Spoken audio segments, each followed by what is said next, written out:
Good morning, my Real News Midday TV family. Thank you so much for tuning in this morning, and I'm wishing for everyone a wonderful and a blessed Sunday.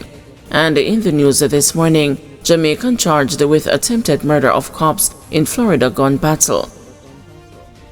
A St. James man remains in police custody in the United States, this after he and another man allegedly engaged law enforcement personnel in a shootout in Lauderdale, Florida last month. Reese Anglin, a 32-year-old native of Montego Bay, St. James, has been charged with 2 counts of attempted murder of a law enforcement officer. He was arrested by Tampa police on Valentine's Day and is being held at the Broward Main Jail. An immigration hold has also been placed on him. According to media reports, the Broward Sheriff's Office said that the incident occurred on February 12 at the Calypso Key apartment, where members of the BSO's Gang Investigations Task were conducting an operation. Anglin and another suspect, 28-year-old Tafari Elliott, allegedly confronted 2 officers, a deputy and a Lauderdale police officer, and opened gunfire after being ordered to drop their weapons. The officers returned the fire, hitting Elliott, who fled the scene but was later captured and taken to a medical center for treatment. Elliott is also facing 2 counts of attempted murder of a law enforcement officer. The BSO said none of their officers were injured in the exchange and indicated that multiple firearms were recovered at the scene. The Florida Department of Law Enforcement is investigating the cops' use of force, while the BSO's Criminal Investigations Division is handling the cases against Anglin and Elliott. The BSO has placed the deputy who discharged his weapon on an administrative assignment in keeping accordance with the office's policies. The immigration status of the Jamaican national at the time of the incident was not confirmed by the BSO. ECJ highlights the constitutional implications arising from new Portmore parish status law. The Electoral Commission of Jamaica, in a letter to Parliament, has stated that the proposed Portmore parish boundary may be in breach of a provision in the Jamaican Constitution. The Senate voted on Friday to pass the Counties and the Parishes Amendment Act 2025, granting parish status to the municipality.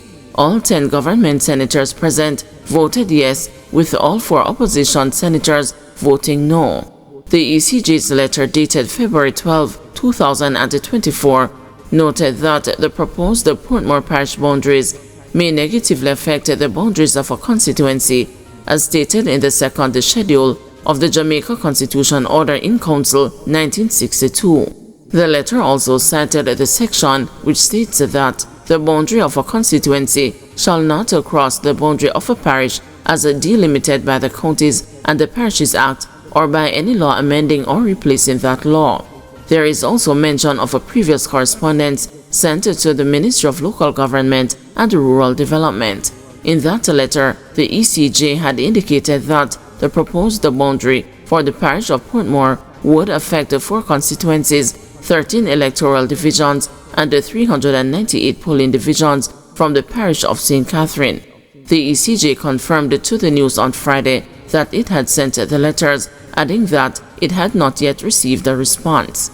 The Portmore parish issue has been divisive, with the governing Jamaica Labour Party insisting that the move reflects the wishes of residents in the city municipality. But the opposition People's National Party has argued that the process is problematic and is also alleging that it amounts to gerrymandering to secure political benefits for the JLP.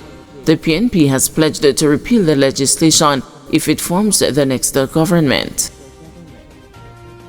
U.S. immigration crackdown could open door for more Jamaican farm workers.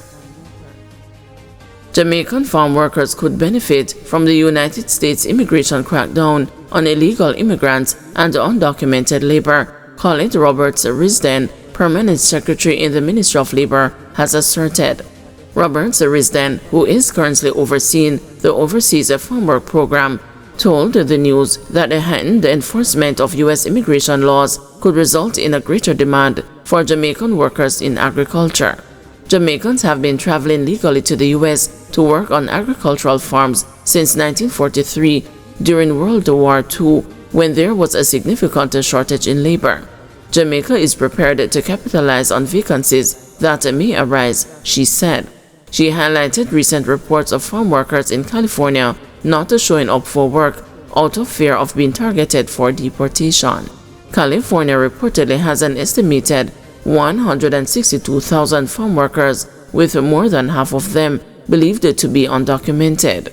Roberts Risen emphasized that all Jamaicans who travel to the U.S. through the government farm work program are in the country legally. Employers rely on these workers to strengthen food security and ensure that food is available not only for Americans but also for export.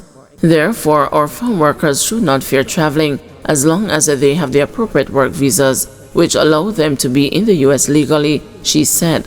The number of Jamaican farm workers in the U.S. has averaged about 4,500 each year for the past 10 to 15 years, she stated. However, she noted that this number may fluctuate due to weather and other factors. Last year, 4,700 workers participated in the program.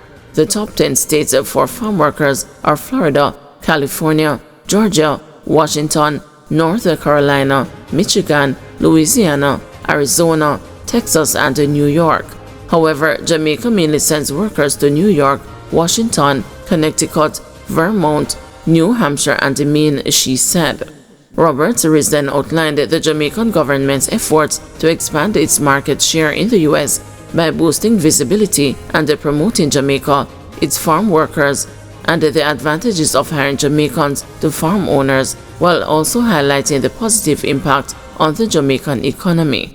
A unique aspect of partnering with the government of Jamaica is its liaison service, which no other country offers. This service provides a valuable benefit, ensuring the welfare of workers. Additionally, the government does not charge for our services, and the workers are not required to pay any fees to participate in the program, she said. She said the liaison officers are currently engaged in increased outreach activities during the slow season, which runs from December to March. As a result, we are actively participating in numerous meetings and conventions attended by employers, their agents, and other stakeholders in the agricultural sector. We have developed new promotional materials and videos and are in the process of upgrading our website, she stated. Roberts then shared that the government has also been targeting East Coast states because of Jamaica's comparative advantage, as they are closer and therefore should be easier and more cost-effective to hire farm workers from Jamaica. Bail for overseas medical doctor, 3 others on gun charges. An overseas medical doctor and another foreign national, who were among 4 persons charged with gun offenses in January, were each granted $800,000 bail on Thursday. The group, which includes 1 female, was arrested in January after police allegedly found a Glock 19 pistol with a magazine containing 11 9mm rounds in a handbag inside a car they were traveling in along Princess Street in downtown Kingston. On Thursday, 34-year-old Javid Johnson, a medical doctor from Mount Vernon, New York, and 22-year-old Antoine Latchman of London were granted bail in the gun court on charges of possession of a prohibited weapon and unauthorized possession of ammunition. Their lawyers successfully argued for their release under conditions that they surrender their travel documents and report to the police 3 times weekly. A stop order was also imposed. Meanwhile, the other 2 accused, Shade Rampassard, a 37-year-old nurse, and a 26-year-old Akeem Sang, a haggler of Congreve Park, Bridgeport, St. Catherine, were remanded until March 1, when their bail applications will be heard. According to police reports, around 11:35 p.m. on January 8, a police team intercepted a Suzuki Swift motorcar for a suspected Road Traffic Act violation. While questioning the driver, officers allegedly observed a firearm in a handbag inside the vehicle. Further inspection confirmed it was a Glock 19 pistol with a loaded magazine. All 4 occupants were taken into custody and subsequently charged. Attorney at law Orville Morgan represents Johnson, while Leroy Equiano represents Latchman. David Vassell is representing Sang, and Tamika Harris is representing Rampasard. Guys, thanks for watching. Please join us this afternoon at 2 p.m. for another news update.